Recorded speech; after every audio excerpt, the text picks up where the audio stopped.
Marvel series to hit Disney Plus. It brings back the character of Riri Williams, who we first met in Black Panther: Wakanda Forever. She is once again played by Dominique Thorne, and this time she gets her own outing, which is kind of cool to see because this was a character that I actually enjoyed in Wakanda Forever. I thought Dominique Thorne, did a pretty good job in the movie, and I was interested to see her get her own series. I, for one, have personally been a pretty big fan, maybe not a big fan, but I've liked the majority of the Disney Plus Marvel series. They all, obviously, the quality varies to varying degrees, but I've enjoyed them for the most part, mainly because it feels like the comics. It feels like they're trying to introduce new characters or give new storylines and flesh out characters who have been established earlier in the MCU, and it's finally giving them a chance to showcase these people and just bring new stuff into the universe, which I think is a great idea.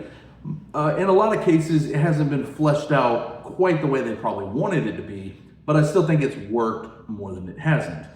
Ironheart, to me, kind of fits in the lower tier of the Disney Plus series.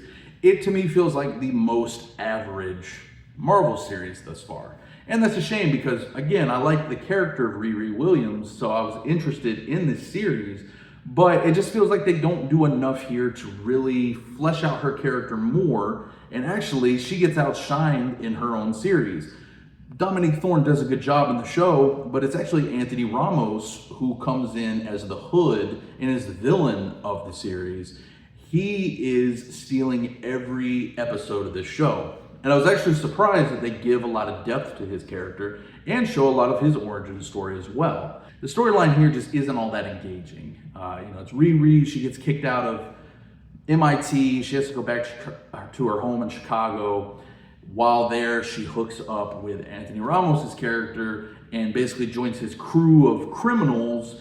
And once she realizes kind of more of what they do, because at first she thinks they're, doing things to bad people, but once she finds out what they're actually doing, she has to try to put a stop to the group and everything like that. And, it's one of those stories that we've definitely seen before, but there's other dynamics in the story that also aren't all that engaging, where she has a home life with her mom, who actually that part of the story I did enjoy. I liked the lady that played the mom. I think her and Dominique Thorne play off each other really well. But then she has this whole new created AI thing that ends up turning into an old friend of hers who was unfortunately murdered in a drive-by shooting.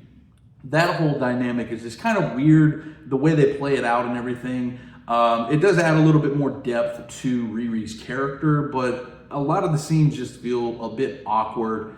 And the girl that plays the friend, I think she does a good job and everything. It's just, I don't know, a lot of the scenes didn't really work for me. It felt like there could have been more time utilized to other characters, like the criminals who were part of the Hood's crew, because those people, you spend a lot of time with them and not one of them is in any way, shape, or form interesting. You spend way too much time with these people to the point where they just feel completely unnecessary. And by the end of the show, it just is like, why were we around a lot of these characters? They just don't do anything, to the point of where any of them are all that likable or all that interesting. You also have Alden Ehrenreich, who comes into the show, and they set him up in an interesting way because he's actually the son of Obadiah Stane, who, if you don't remember, was Jeff Bridges' character from the first Iron Man movie. So he's actually his son, which is cool and everything. It's a way to kind of tie it back in with the first Iron Man. But again, another character that just doesn't really feel like they're given a whole lot to do. They do some things with his character, but by the end of it, he pretty much just kind of leaves the show and that's it. And that's not really a spoiler. They just don't really finish his character.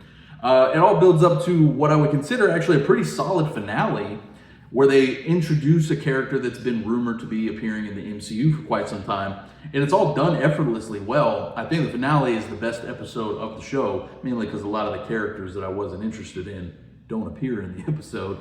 But with this character that they introduce, it sets up a lot of cool stuff, but unfortunately, I don't think we're gonna get a huge payoff from it because the way this show ends, it sets up what could be a season 2 of Ironheart, or could be continued in, another movie or show that the character of Riri might show up in. But unfortunately, I just don't think Marvel and Disney have a lot of faith in this character. The way that they just dumped this show out onto Disney Plus, barely marketed it and things like that. It just doesn't seem like they really care for the character.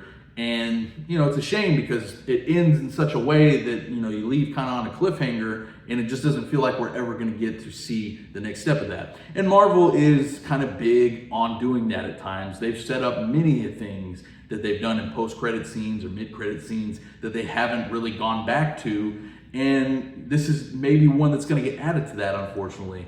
But to me, I think the show, for the most part, is worth a watch. There's actually some cool action scenes. I think there's some decent special effects, especially with the suit and everything. They introduced some magic elements, especially with Anthony Ramos's character. And I think all that actually works really well. But on the other end, you have a not very engaging story. You have uninteresting characters.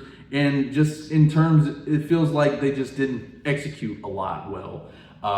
They could have hired some better actors in the show. Feels like the writers and directors maybe could have used a bit more polish up on certain things, and maybe the show would have worked a little bit better. But as it stands for me, the show is kind of one of the lesser entries in the Marvel Cinematic Universe.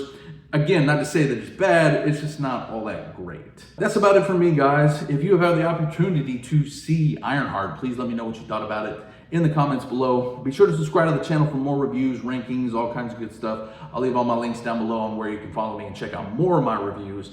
And until next time, I'll catch you guys